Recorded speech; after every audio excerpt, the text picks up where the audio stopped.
नमस्कार दोस्तों। तो मैं राहुल आप सभी का एक बार फिर से हमारे इस यूट्यूब चैनल पर हार्दिक स्वागत करता हूं। दोस्तों, आज की वीडियो में हम बेसिकली बात करने वाले हैं ई श्रम योजना के बारे में। इस वीडियो में मैं आप लोगों को इस योजना से जुड़ी जितनी भी जानकारी है वो प्रोवाइड करने का पूरा प्रयास करूंगा। यदि आप इससे रिलेटेड पूरी की पूरी जानकारी चाहते हैं तो आप हमारे साथ वीडियो में अंत तक बने रहिए। तो चलिए दोस्तों, शुरू करते हैं। तो सबसे पहली बात तो यही है कि ये जो योजना है, जो केंद्र सरकार ने इस योजना को शुरू किया है और इस योजना को शुरू करने का मुख्य उद्देश्य यही है कि जितने भी हमारे पूरे देश के अंदर जितने भी मजदूर वर्ग के लोग हैं उनका एक पूरा का पूरा डाटाबेस तैयार करना इसका प्रमुख उद्देश्य है। क्योंकि यदि आने वाले भविष्य में यदि मजदूरों को किसी भी प्रकार की कोई भी आर्थिक सहायता देनी है तो उनको आसानी से उन तक पहुंचाया जा सके। तो इसके अंदर जिन जिन वर्ग के लोगों को जिन जिन के लिए स्कीम चलाई गई है उनको देखते हैं। इसके अंदर जितने भी मजदूर, प्रवासी मजदूर या श्रमिक,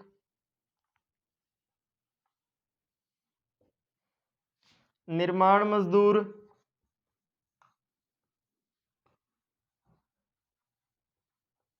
रेहड़ी वाले,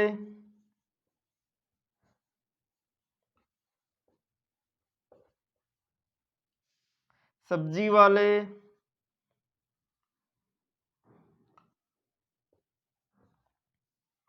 प्लेटफॉर्म वाले जो मजदूर हैं,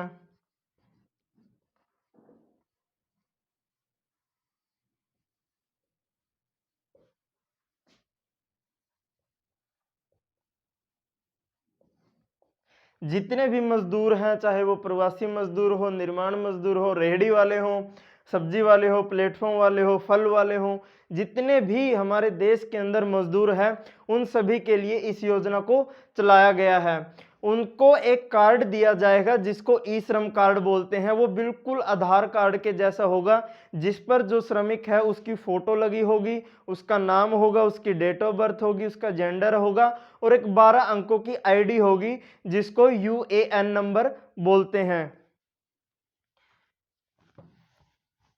12 अंकों की एक आईडी दी जाएगी जो बिल्कुल आधार कार्ड की तरह एक कार्ड बनाया जाएगा जिसको ई श्रम कार्ड बोलते हैं। ई श्रम कार्ड, ई श्रम कार्ड, इसके ऊपर एक 12 अंकों की आईडी होगी जिसको यूएएन नंबर बोलते हैं, जो कि एक मजदूर का एक पार्टिकुलर नंबर होगा जो उसको प्रोवाइड किया जाएगा। चलिए आगे हम बात करते हैं कि इस योजना को कब और किसने शुरू किया है। यदि मैं बात करूं कि इस योजना को कब और किसने शुरू किया है तो 26 अगस्त को 2021 को जो हमारे देश के रोजगार मंत्री हैं भूपेंद्र यादव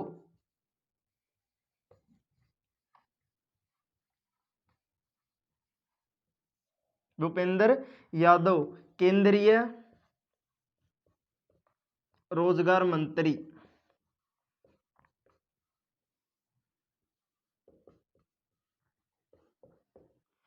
जो हमारे देश के केंद्रीय रोजगार मंत्री भूपेंद्र यादव जी हैं, उन्होंने 26 अगस्त 2021 को इस योजना को लॉन्च करने का काम किया था। यदि मैं डिपार्टमेंट की बात करूं कि किस विभाग के अंतर्गत इस योजना को चलाया गया है तो वो है श्रम एवं रोजगार मंत्रालय।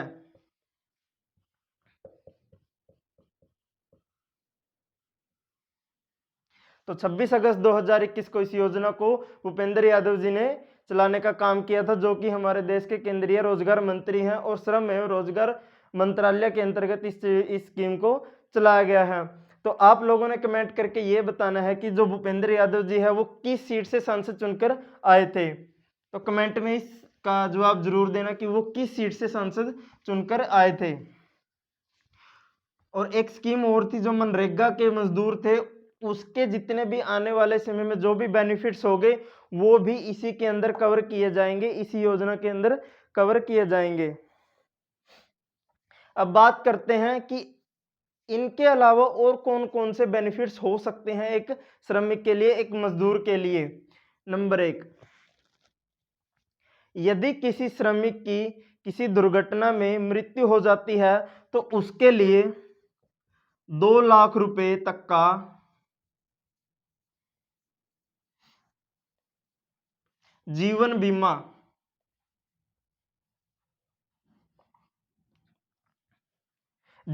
इसके अंदर दिया गया है। यदि किसी श्रमिक की किसी दुर्घटना में मौत हो जाती है तो उसके लिए 2 लाख रुपए तक का जीवन बीमा इस योजना के अंतर्गत दिया जाएगा। लेकिन शर्त यही है कि उस श्रमिक को सबसे पहले अपने आप को इस योजना के अंदर रजिस्टर्ड करवाना होगा। ये भी मैं बताऊंगा कि वो किस साइट पर जाकर अपना रजिस्ट्रेशन करवा सकते हैं, अंत में इसके लिए मैं जरूर बताऊंगा।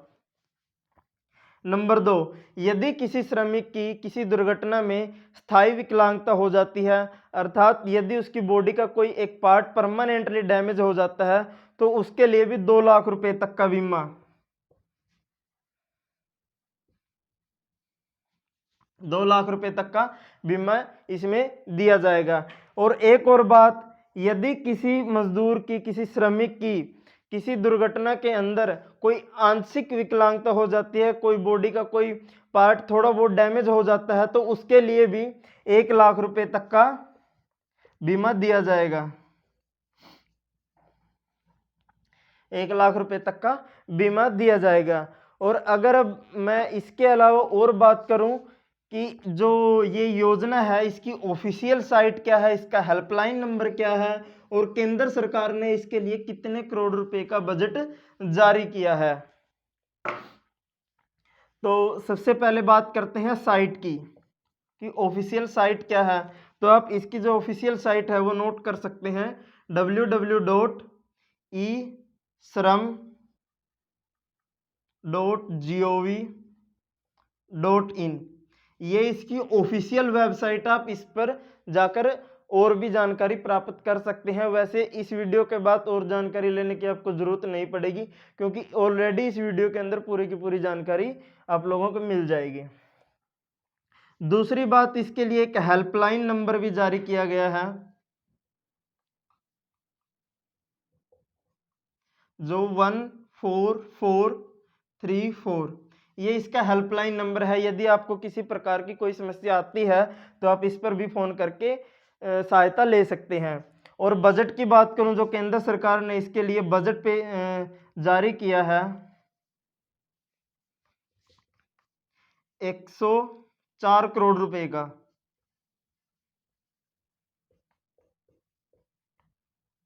104 करोड़ रुपए का केंद्र सरकार ने इसके लिए बजट की मंजूरी दी है। अब बात करते हैं कि इसके लिए किन किन डॉक्यूमेंट्स की आवश्यकता होगी। सबसे ज़रूरी सवाल, क्योंकि बहुत सारे लोगों के यही कमेंट आते हैं कि हमको यही नहीं पता कि किन किन डॉक्यूमेंट्स की इसके लिए रिक्वायरमेंट होती है।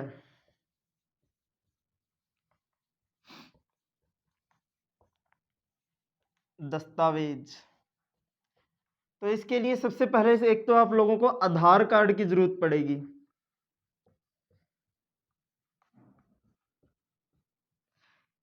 आधार कार्ड की जरूरत पड़ेगी। दूसरा, एक आपका आधार कार्ड से लिंक मोबाइल नंबर की जरूरत पड़ेगी।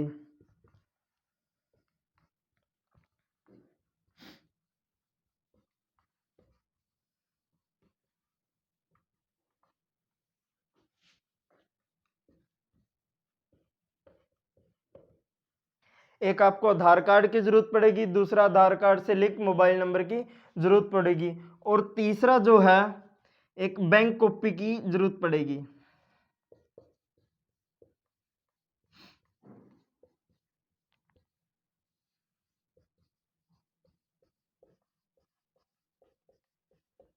ठीक है। और उम्र सबसे मेन जरूरी इंपॉर्टेंट चीज कि किस उम्र के लोग इसके लिए अप्लाई कर सकते हैं। तो 18 से लेकर 59 साल तक के लोग इसके लिए अप्लाई कर सकते हैं। नंबर 1 आधार कार्ड की जरूरत पड़ेगी। नंबर 2 आधार कार्ड से लिंक मोबाइल नंबर की जरूरत पड़ेगी।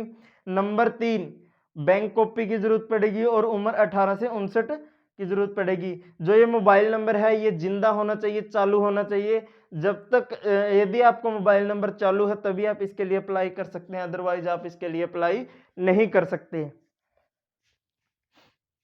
इसके अलावा और ज़्यादा कुछ खास बातें इसमें है नहीं। यदि सरकार आप लोगों को कोई आर्थिक सहायता देना चाहती है या और कोई बेनिफिट्स देना चाहती है तो डायरेक्ट आपके खाते में उसके पैसे जो हैं वो डाल दिए जाएंगे। इसीलिए ये स्कीम चलाई गई है ताकि आप लोगों का पूरा एक डाटाबेस तैयार किया जाए। तो चलिए दोस्तों, आज के लिए इतना ही। अगली वीडियो में फिर मिलते हैं। यदि आप हमारे साथ यूट्यूब, फेसबुक, टेलीग्राम, इंस्टाग्राम पर भी ज्वाइन कर सकते हैं, जुड़ सकते हैं। तो आज के लिए इतना ही। तब तक के लिए बाय, थैंक यू, जय हिंद, जय भारत, भारत माता की जय।